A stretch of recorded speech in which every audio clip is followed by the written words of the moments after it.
The morning sky over Seoul turned black at exactly 9:47 a.m. Commander Dae-ho Kim was drinking his third cup of coffee when the shadows fell across his office window. He looked up and nearly dropped his mug. Ships, thousands of them, giant metal monsters floating in the clouds like angry gods. They stretched from horizon to horizon, blocking out the sun completely. Streetlights came on automatically as the city plunged into artificial night. Dae-ho grabbed his communicator and ran to the control room. Sirens were already screaming across the Earth Defense Force base. Red lights flashed everywhere. Soldiers ran in all directions, shouting orders and questions. "Report!" Dae-ho yelled as he burst through the control room doors. "Sir, we have contact," Lieutenant Hana called out from her station. 3,000 ships in orbit. They appeared out of nowhere. No warning, no energy signatures detected. On the main screen, the alien fleet hung like a metal storm cloud. Each ship was massive, bigger than any human city. They moved in perfect formation, casting shadows that covered entire countries. "Any communication attempts?" Dae-ho asked. "Nothing yet, sir. They're just waiting." Admiral Borum Lee appeared on the communication screen from Earth's orbital command station. Her face was calm, but Dae-ho could see the tension in her eyes. "All stations, this is Admiral Lee. We are now at Code Black. Repeat, Code Black is in effect. All personnel to battle stations immediately." Dae-ho felt his heart racing. Code Black meant alien contact. They had trained for this day for 20 years, but no training could prepare anyone for the reality of seeing enemy ships fill the sky. Dr. Hyejin Park rushed into the control room, still wearing her lab coat. Her long black hair was messy from running. "Dae-ho, are you seeing this? The quantum readings are off the charts. These ships are using technology we've never seen before." "How advanced are we talking?" Dae-ho asked. "Centuries ahead of us, maybe more." Hyejin pulled up data on her tablet. "Their engines alone produce more energy than our entire planet uses in a year." Captain Jin Woo Choi's voice crackled over the radio from the fighter wing. "Control, this is Falcon Leader. My pilots are ready to launch, but our weapons won't even scratch those things." "Stand by, Falcon Leader," Dae-ho replied. "Do not engage unless ordered." The waiting was the worst part. Minutes crawled by like hours. The alien ships hung motionless in the sky, silent and menacing. News reports flooded in from around the world. The same scene everywhere. Massive fleets blocking out the sun over every major city. Then, at exactly noon, the aliens finally spoke. Every screen on Earth lit up with the same image. A tall gray creature with 4 arms and black eyes that reflected no light. When it spoke, its voice was like grinding metal. "Primitive humans of the third planet. I am Fleet Commander Vex of the Valeth Confederation. Your world has been selected for integration into our empire." The translation was perfect. Too perfect. The aliens had been watching Earth for a long time. "You have exactly 72 hours to surrender unconditionally. All weapons must be destroyed. All military forces must disband. All leaders must present themselves for processing." The alien commander's lips curved into what might have been a smile. "Resistance is futile. Your technology is laughably primitive. Your weapons cannot harm our ships. Your species is weak and divided." Dae-ho clenched his fists. Around the control room, other officers muttered angry words. "If you comply, some of you will be allowed to live as servants. Your children will be educated in proper civilization. Your world will prosper under Valeth guidance." The commander leaned forward and his black eyes seemed to look directly through the screen. "If you resist, we will burn your cities to ash. We will boil your oceans. We will crack your planet like an egg. Choose wisely, humans. You have 72 hours. The screen went black. Silence filled the control room for a long moment. Then Admiral Lee's voice came over the speakers. "All units maintain radio silence. Repeat, complete radio silence is now in effect. Switch to quantum channels only." Dae-ho understood immediately. The aliens were listening to every radio signal, every phone call, every broadcast. But they couldn't detect humanity's quantum communication network.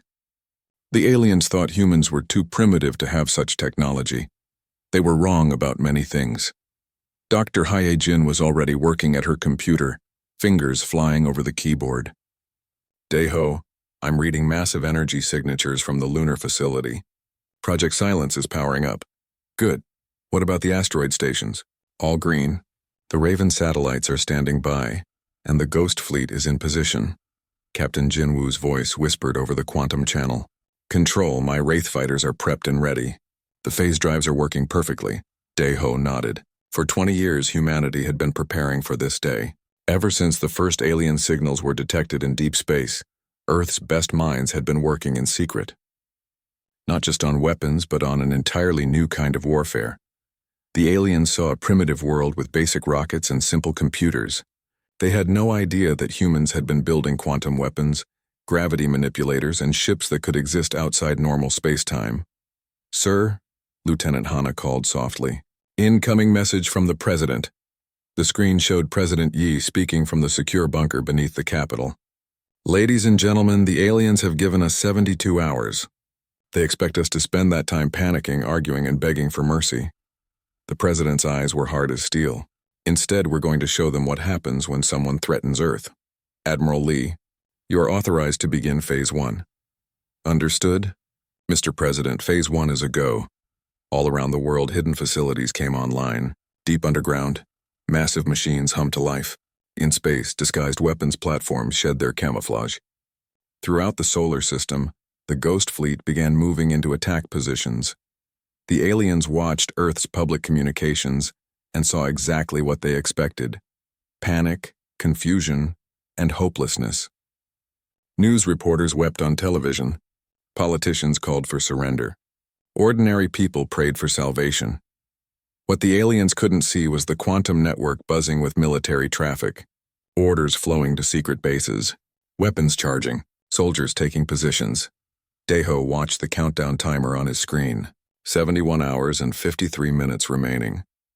The aliens thought they were being generous, giving humanity time to accept defeat. They had no idea they were giving Earth time to prepare an execution. Dr. Hai-Jin looked up from her computer. "Deho, the gravity cannon is fully charged. The antimatter torpedoes are armed. The quantum scramblers are online. Phase drives, ready for combat jump." Captain Jinwoo's squadron was running final checks on their impossible fighters.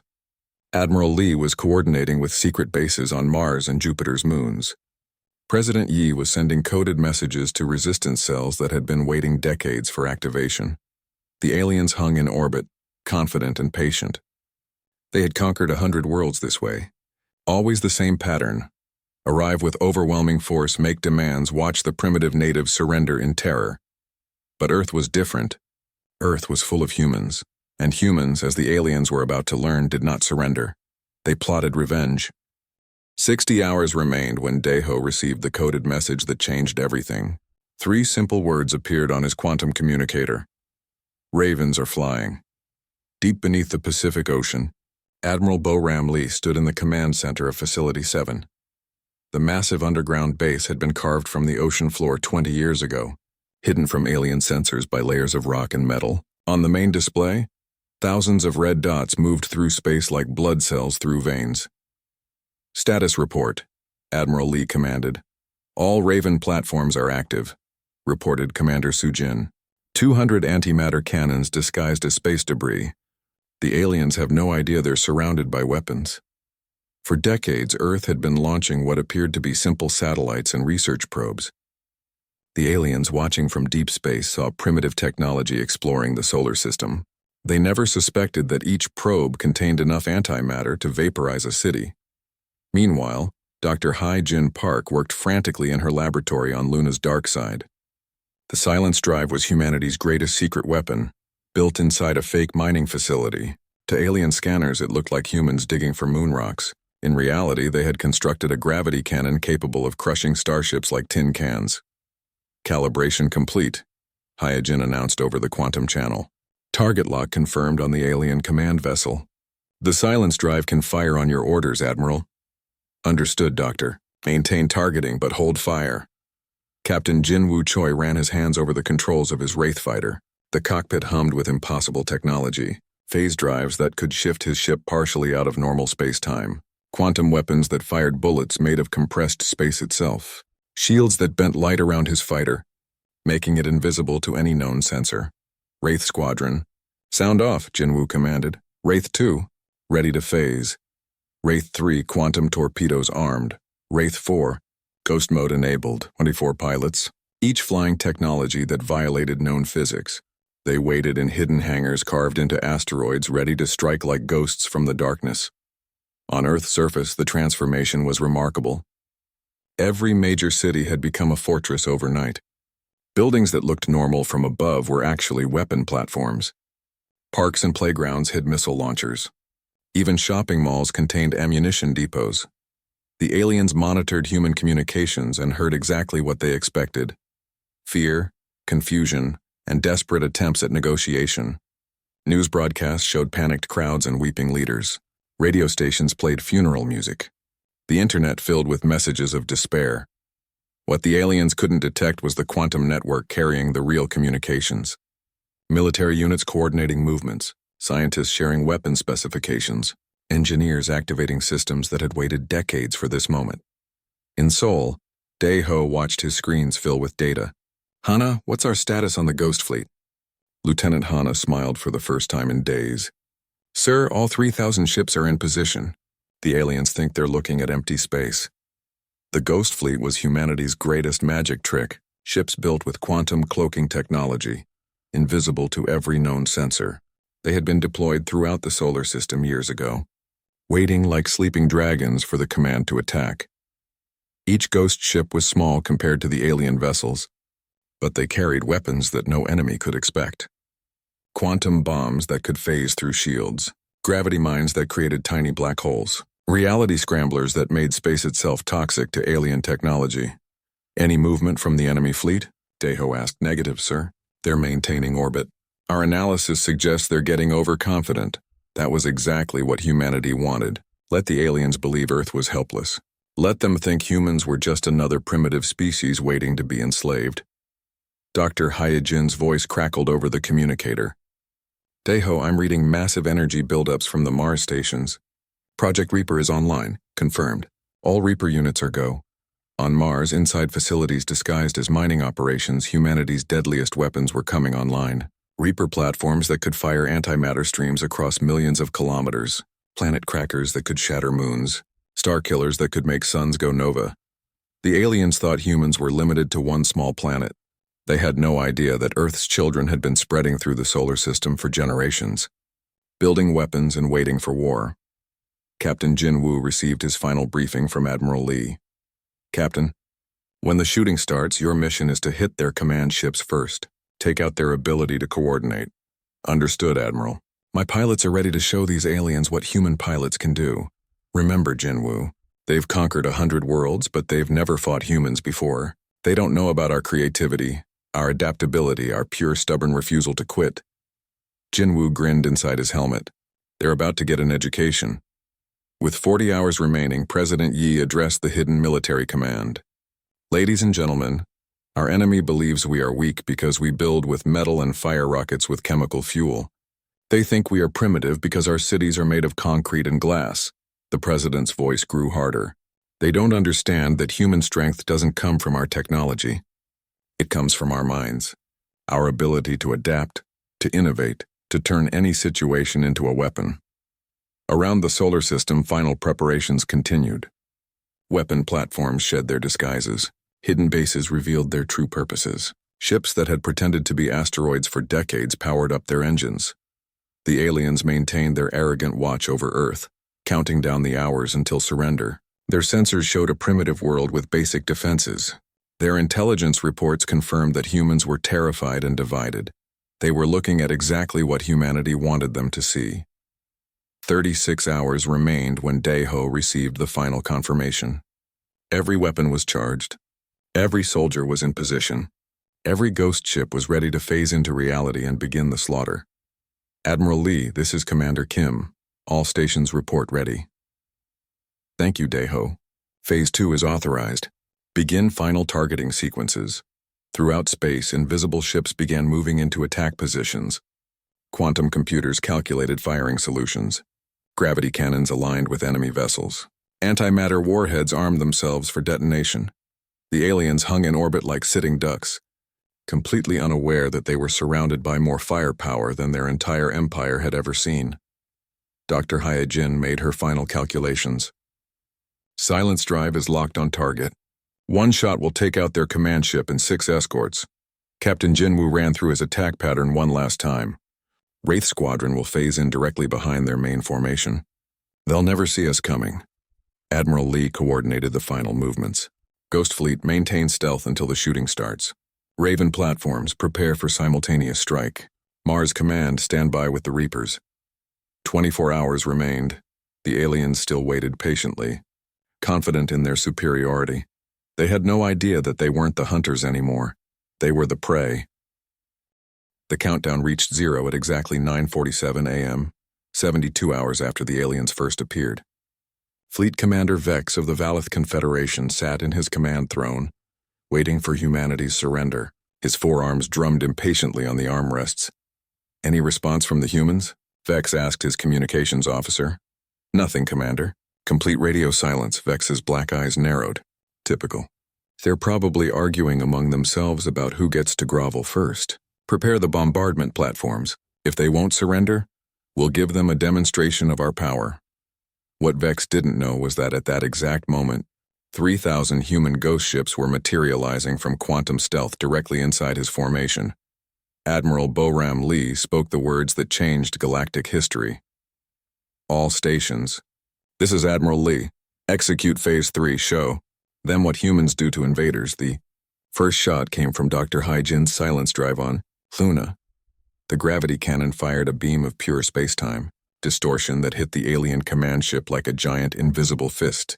The massive vessel, larger than Manhattan, simply crumpled. Metal folded in on itself as gravity went insane. The ship collapsed into a sphere the size of a basketball, then vanished into a microscopic black hole.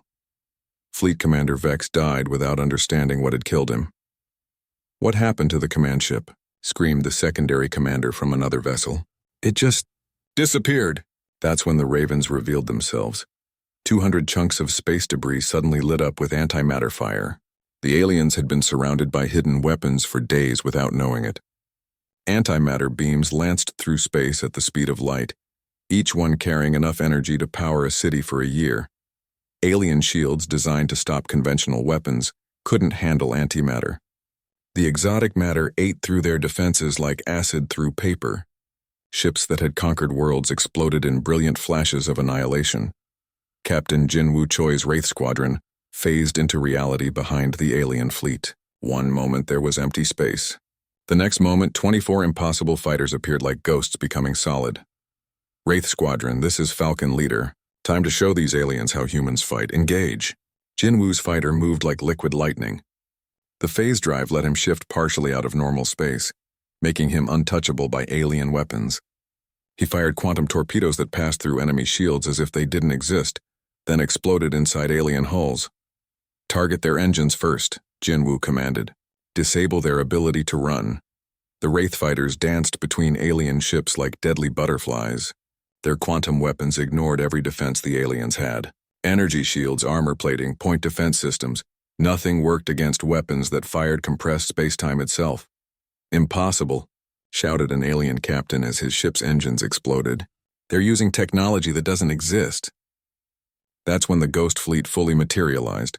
3,000 human ships appeared throughout the alien formation, phasing in from quantum hiding spots. Each one was smaller than the alien vessels, but carried weapons that violated known physics.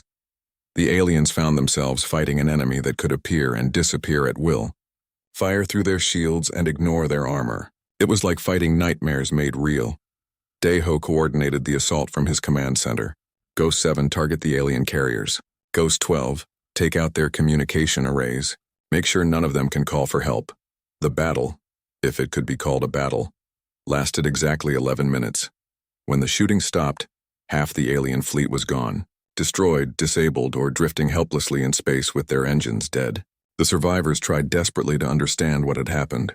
Report, demanded Acting Commander Kex, who had inherited command when the flagship was crushed by gravity. Sir, we've lost 1,500 ships. Our weapons can't lock onto their fighters. Our shields are useless against their weapons. And, sir, they're broadcasting a message. The main screen lit up with the image of Admiral Boram Lee. She spoke in perfect Valith language, her pronunciation flawless. Valith Fleet, this is Admiral Lee of Earth Defense Command. You came here expecting to find a primitive world full of frightened animals. Instead, you found apex predators. The alien bridge fell silent. How did the humans speak their language so perfectly? They had been monitoring Earth communications for years and never heard Valeth spoken before. Your invasion fleet has been neutralized. Your weapons are useless against our defenses. Your technology is centuries behind ours. You are completely outmatched. Admiral Lee leaned forward, and her eyes held the cold patience of a hunting shark. You have two choices. Surrender immediately and we will allow some of you to live. Continue fighting and we will demonstrate weapons that will make your fleet's destruction look like a mercy. Acting Commander Kex's four hands shook with rage and fear.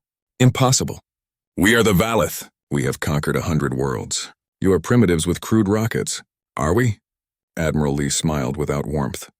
Dr. Park, please give our guests a demonstration. Dr. Hyejin's voice came over the communication channel.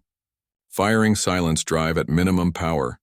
The gravity beam lanced out again, this time targeting an empty area of space near the alien fleet. Where the beam touched, space itself twisted into knots. Stars vanished behind distorted light. Matter began aging rapidly, turning to dust in seconds. That was 1% power, Admiral Lee explained calmly. At full power, the silence drive can crack planets. Would you like to see? No, Keck shouted.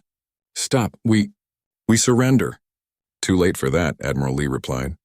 You threatened our world. You tried to enslave our people. You told us we were weak and primitive. The screen showed more human ships appearing from quantum stealth. Hundreds of them. Then thousands, each one bristling with weapons that shouldn't exist. Now you're going to help us send a message to the rest of your empire. Captain Choi, please escort our guest to the collection area. Jin Woo's Wraith fighters surrounded the surviving alien ships like shepherds herding sheep. Any ship that tries to run will be disabled and boarded. Any ship that fires weapons will be destroyed. You will comply immediately. The aliens complied. What choice did they have? In 11 minutes, they had gone from conquerors to prisoners. Their unstoppable fleet had been torn apart by weapons they couldn't understand, wielded by a species they had dismissed as primitive. Daeho watched the alien ships being escorted to holding positions near Earth's moon. Admiral, what's our next phase? Phase 4, Admiral Lee replied. Now we show them what happens when humans get creative with interrogation. Dr. Park, prepare the memory extraction equipment. Already online, Admiral. We'll know everything about their empire within hours. Acting Commander Kex heard this exchange and felt his blood turn cold. Memory extraction? The humans had technology that could read minds? Captain Jinwoo's voice crackled over the comm. Control, this is Falcon Leader. All alien vessels secured. No casualties among our forces. Excellent work, Captain. How do the aliens seem to be handling their situation? Jinwoo looked at the alien ships floating helplessly in space, their proud fleet reduced to scrap and prisoners. I think they're starting to understand, sir. Understand what? That they're not the apex predators they thought they were. Admiral Lee addressed the captured aliens one final time. Welcome to Earth, Valeth forces. You came here to teach us about conquest. Instead, you're going to learn about consequences. The communication ended, leaving the aliens alone with their fear and the terrible understanding that they had made the worst mistake in their species' history. They had threatened humanity, and humanity was just getting started with its response. 3 days after the battle, Acting Commander Keck sat in his cell aboard the human prison ship. The walls were white metal, clean and sterile. Soft music played from hidden speakers. The temperature was perfectly comfortable. It was the most terrifying place he had ever been. Humans, he had learned, were not like other species. When the Valeth conquered worlds, they usually killed the leaders and enslaved the survivors. Quick, brutal, efficient. But humans were different. Humans were creative. The cell door opened and Dr. Hyejin Park entered, carrying a tablet and wearing a friendly smile. She spoke perfect Valeth with the accent of someone who had studied the language for years. Good morning, Commander Kex. I hope you slept well. Kex pressed himself against the far wall. What do you want? Just to talk. I'm a scientist, not a soldier. I study alien cultures.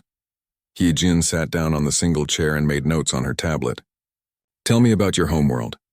What's it like? I will tell you nothing. That's fine. We already know everything anyway. Hyejin showed him the tablet screen. It displayed detailed maps of Valeth space, complete with planet names, population figures, and military installations. Your fleet's computers were quite helpful once we learned your programming language. Keck stared at the screen in horror. The information was perfect. Every secret base, every hidden fleet, every weakness in Valeth defenses. The humans had cracked their entire civilization's database in just 3 days. How is this possible? Our encryption is unbreakable. By your standards, yes. But we've been watching your empire for 20 years, learning your language from intercepted communications, studying your technology from deep space observations. We know more about your people than you do. Jin tapped the screen, zooming in on a Valeth breeding world. Vex Prime, population 8 billion, orbited by 12 defense platforms and a fleet of 600 ships. The planet's core is unstable, requiring constant gravitational adjustment. She looked up at Kex with those calm human eyes. One gravity bomb in the right place would crack the planet like an egg. 8 billion dead in seconds, you wouldn't we? Jin tilted her head. You came here planning to boil our oceans and crack our planet. Why should we show you mercy you never intended to give us? Meanwhile, Captain Jinwoo Choi was leading his Wraith Squadron on a very different mission. 50 surviving alien ships had tried to escape the solar system, hoping to reach Valeth space and warn their empire about humanity's capabilities. They never made it past Jupiter. Wraith 2, target the engines on that cruiser. Disable, don't destroy. Copy, leader. Quantum torpedoes locked on their drive systems. The fleeing alien ships found themselves hunted through the outer solar system by fighters that appeared and disappeared like ghosts. Human pilots who seemed to know their every move before they made it. Weapons that passed through their shields as if they were made of air. One by one, the alien ships were disabled and captured. Their crews found themselves prisoners but alive. The humans could have easily destroyed them all, but chose not to. This wasn't about killing. This was about sending a message. Admiral Bo-Ram Lee coordinated the operation from her command center. Captain Choi, status report. All fleeing vessels captured, Admiral. No human casualties. The aliens are getting demoralized fast. Good. Fear is a weapon, too. Make sure a few ships escape, ma'am. Let a handful get away. Maybe 5 or 6. Plant tracking devices on them first, but let them run home to tell their empire what happened here. Jinwoo understood immediately. Psychological warfare. Let them spread terror among their own people. Exactly. Fear travels faster than any fleet. Back in the interrogation facility, Dr. Hyojin was making remarkable progress. The aliens, faced with proof that humans knew everything about their empire anyway, had started talking freely. Some begged for mercy. Others offered to serve humanity. A few tried to bargain with information about other alien empires. Your species has rules for warfare, Keck said desperately. Honor codes. Mercy for prisoners. Geneva Conventions. Those apply to humans fighting humans, Heejin replied calmly. You're not human. You came here to exterminate us. Why should our laws protect you? Because civilized species have standards. Heejin laughed, a sound like breaking glass. Civilized? You've conquered 100 worlds, enslaved billions of beings, committed genocide whenever it was convenient. And you talk to us about civilization? She leaned forward and Keck saw something terrible in her eyes. We are civilized. That's what makes us so dangerous. We're not going to torture you or eat you alive. We're going to do something much worse. What? We're going to be creative. Daeho Kim received hourly reports from across the solar system. The hunt was going perfectly. Human forces had captured or destroyed 2/3 of the original alien fleet. The survivors were scattered, demoralized, and completely outmatched. But the real victory was in the intelligence they had gathered. Every captured ship provided more data about Valeth technology, society, and military capabilities. Human scientists were already developing counters for every weapon in the alien arsenal. Sir, Lieutenant Hana reported, we're getting interesting readings from the memory extraction chambers. What kind of readings? The aliens' minds work differently than we expected. They're completely hierarchical. They literally cannot function without clear orders from superiors. With their command structure broken, most of them are having psychological breakdowns. Daeho nodded grimly. Humans could adapt to chaos, think independently, improvise solutions. The aliens were rigid, inflexible, dependent on authority. In a way, humanity had already won just by proving that individual initiative could overcome organized tyranny. Any word from the ships we let escape? Yes, sir. 5 vessels made it to the edge of the system. They're carrying our tracking devices and quantum transmitters. We'll be able to monitor everything they do, everywhere they go. Perfect. Those ships would return to Valeth space carrying tales of human savagery and impossible technology. Fear would spread through their empire faster than any invasion fleet. Captain Jin Woo landed his Wraith fighter on the captured alien flagship. The ship was massive, a flying city designed to project power across the galaxy. Now it was a trophy, soon to be studied by human engineers who would reverse engineer every system. He walked through corridors filled with alien prisoners. They huddled together, speaking in whispers, their four eyes constantly watching for human guards. The lucky ones were in cells. The unlucky ones were in the research labs having their memories extracted and their technology analyzed. Captain Choi, a young alien, approached him, moving carefully with hands visible. "Please, I need to speak with someone in authority." "What do you want?" I have information about other species, races that the Valeth have enslaved. Some of them might help you fight the Empire." Jinwoo studied the alien's face. "Fear, yes, but also something else. Hope, what's your name?" "Subcommander Lix, I was against this invasion from the beginning. Many of us were, but Fleet Commander Vex wouldn't listen to dissent. And now you want to help us? I want to survive. And I want my people to survive." Lix's four eyes were bright with desperation. "Your species is terrifying. You fight like demons but think like gods. If the Valeth Empire goes to full war against you, we'll all be extinct within a year." Jinwoo considered this. Human intelligence had identified several other alien species under Valeth control. Some might indeed become allies if they saw a chance to overthrow their oppressors.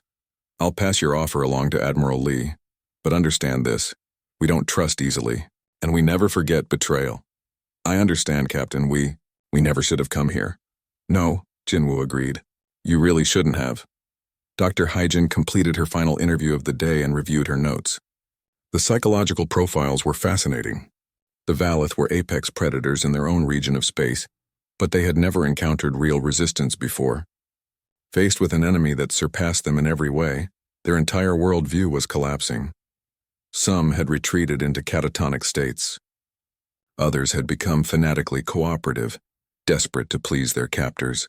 A few had suffered complete mental breakdowns and spent their time drawing pictures of human weapons destroying Valeth worlds. "Admiral Lee," she reported over the quantum channel, "the prisoners are ready for the next phase."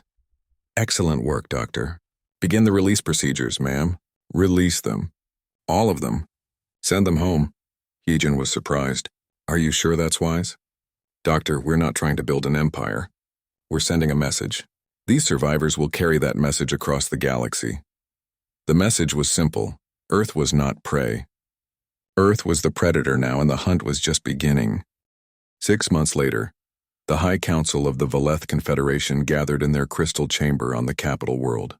12 ancient beings sat in a circle, their forearms crossed in ritual positions of contemplation. The chamber had hosted victory celebrations for 1,000 years. Today, it echoed with fear. Supreme Commander Rex, eldest of the High Council, spoke with a voice like grinding stone. "Report on the Earth situation." War Leader Gex stepped forward, his black eyes reflecting the chamber's pale light. "Supreme Commander, of our fleet of 3,000 ships, only 214 returned. The rest were destroyed or captured." "Impossible. No primitive world has ever resisted a full Confederation fleet." "The humans are not primitive, Supreme Commander. Our initial assessment was catastrophically wrong." Rex's four hands clenched into fists. "Explain." Jex activated a holographic display showing the solar system. "The humans have technology that surpasses our own by centuries. Weapons that ignore our shields, ships that can phase in and out of reality, gravity cannons that can crush our largest vessels like insects. And their tactics? Unlike anything we've ever encountered. They don't fight for territory or resources. They fight for complete annihilation of threats." Every captured prisoner reported the same thing. Humans treat warfare as an art form. Supreme Commander Rex studied the tactical reports with growing horror. The humans had turned the entire solar system into a weapon. Every asteroid potentially contained hidden bases. Every piece of space debris might be a disguised cannon. The sun itself had been weaponized somehow. What of the survivors we sent to warn other worlds? And that's the most disturbing part, Supreme Commander. Jex pulled up another display showing Valeth space. Red dots marked dozens of star systems throughout their empire. The survivors carried quantum tracking devices. We didn't detect them until it was too late. The humans now know the location of every important world in our territory, every military base. every breeding colony, every industrial center. The chamber fell silent except for the sound of breathing. 12 of the most powerful beings in the galaxy realized they were sitting in the crosshairs of an enemy they couldn't understand. Recommendations? Rex asked quietly. War leader Zex, younger and more aggressive, spoke up. Total war. Mobilize every ship in the Confederation. Hit Earth with everything we have before they can attack us. With what ships? Gex snapped. Half our fleet is guarding critical worlds. The other half is scattered across the Empire. We would need years to assemble a force capable of challenging human defenses. Then we negotiate, suggested Council Member Tex. Offer them tribute, territory, other species to conquer, instead of us. Rex considered this. The Valeth had ruled through fear for millennia. The idea of negotiating from weakness was almost incomprehensible. Has Earth attempted any communication? Yes, Supreme Commander. 3 days ago. The holographic display changed to show a human female in military uniform. Admiral Boram Lee stood in what appeared to be a command center, her hands clasped behind her back. Valeth High Council, Admiral Lee said in perfect Valeth language. This is Admiral Lee of the Earth Defense Force. By now you have received reports from your surviving fleet elements. You understand that your invasion failed completely. The Admiral's voice was calm, professional, terrifyingly reasonable. We are not interested in conquest or empire. We are not interested in enslaving other species or strip mining worlds. We have everything we need in our own solar system. She paused, and her eyes seemed to look directly at each council member. However, we are very interested in ensuring that no one ever threatens Earth again. To that end, we are prepared to offer you a choice. The display changed to show star charts of Valeth space. Every world was marked with targeting information, distances, defenses, estimated time to destruction. Option 1. Complete withdrawal from this region of space. Your empire will relocate beyond the rim, never to return. All enslaved species will be freed. All military vessels will be scrapped. The Valeth will become a peaceful, nomadic people. Rex felt his blood turn cold. The humans wanted them to abandon everything they had built. Worlds that had been Valeth for thousands of years. Option 2. Continued aggression against Earth or our interests. In this case, we will demonstrate why your invasion fleet was merely a scouting force compared to what humans can do when we're actually trying. The star chart zoomed in on Vex Prime, the Valeth homeworld. Detailed structural analysis showed fault lines, gravitational stress points, and optimal locations for planet-cracking weapons. We know your homeworld's core is unstable. One gravity bomb would split the planet in half. 8 billion dead in approximately 14 seconds. Admiral Lee's expression never changed. She spoke of genocide with the same tone others might use to discuss the weather. You have 30 standard days to decide. Withdraw peacefully or face complete extinction. There will be no further warnings. There will be no negotiations. Choose wisely. The transmission ended, leaving the High Council in shocked silence. They're bluffing, War Leader Zex said finally. No species would commit genocide over a failed invasion. Humans would, Gex replied quietly. We studied their history during the interrogations. They've been committing genocide against their own species for thousands of years, usually over resources or territory, sometimes just over ideas. But they also show mercy, Council Member Tex pointed out. They could have killed all our survivors but chose to release them instead. That wasn't mercy, Gex corrected. That was psychological warfare. They wanted us to be afraid. Rex stood slowly, his ancient joints creaking. What do our intelligence services say about human capabilities? That's the terrifying part, Supreme Commander. Our best estimates suggest the invasion fleet faced less than 10% of human military capacity. Most of their weapons were prototypes. Most of their ships were experimental designs, 10%. The humans have been preparing for interstellar war for decades. The solar system is essentially one giant fortress. But more than that, they've been spreading through nearby star systems, building secret bases and hidden fleets. Rex felt the weight of millennia pressing down on him. The Valeth had ruled the galaxy through superior technology and ruthless efficiency. Now they faced an enemy that surpassed them in both areas. Supreme Commander, Jex continued, there's something else. The humans released detailed technical specifications along with their ultimatum. Specifications for what? Weapons they're prepared to use against us. Planet crackers, star killers, reality bombs that can make entire systems uninhabitable. They're not just threatening us with superior technology, they're threatening us with weapons we can't even comprehend. War Leader Zek slammed his 4 fists on the council table. This is intolerable. We are the Valeth. We have conquered 100 worlds, and now we've found a world that conquers back, Rex said quietly. Captain Jin Woo Choi stood on the observation deck of Earth's newest battle station, watching construction robots assemble planet-killer missiles. Each weapon was the size of a city, capable of cracking worlds or making stars go nova. Humanity was building them by the hundreds. Beautiful, aren't they? Dr. Heejin Park joined him at the viewing window. Each one represents about 1,000 years of technological advancement, compressed into 6 months of work. Are we really going to use them? Jinwoo asked. If we have to. The Valeth need to understand that Earth doesn't make idle threats. And if they choose war instead of exile? Heejin was quiet for a long moment. Then we'll show the galaxy what humans do to species that threaten our home. Back on the Valeth capital world, Supreme Commander Rex called for the final vote. The question was simple: exile or extinction. The vote was unanimous. 3 days later, the Great Migration began. 12 billion Valeth abandoned worlds they had ruled for millennia, loading their people onto generation ships and heading for the Galactic Rim. Behind them, newly freed slave species watched their oppressors flee and wondered about the terrifying humans who had made it possible. Admiral Boram Lee received the confirmation in her command center. Admiral, long-range sensors confirm the Valeth evacuation is proceeding on schedule. The last ship should clear our patrol zone within 6 months. Excellent. And the other empires? Word is spreading fast, ma'am. The hegemony has withdrawn all forces from this sector. The Syndicate is requesting formal diplomatic contact. The Collective has offered tribute. Lee nodded with satisfaction. Humanity had sent its message clearly across the galaxy. Earth was not to be threatened. Commander Dae-ho Kim approached with the final reports. Admiral, what are our orders regarding the abandoned Valeth worlds? Leave them for their former slaves to claim. We're not conquerors, Dae-ho. We're just making sure no one tries to conquer us. And if other species challenge us? Lee looked out at the stars where human ships now patrolled in numbers that would have terrified any alien empire. Then they'll learn the same lesson the Valeth did. She turned back to her command staff, and her voice carried the quiet confidence of apex predators who had just marked their territory. Earth's children are spreading to the stars now. We're building ships and weapons the galaxy has never seen. We're exploring technologies that shouldn't exist. And if anyone threatens our home again,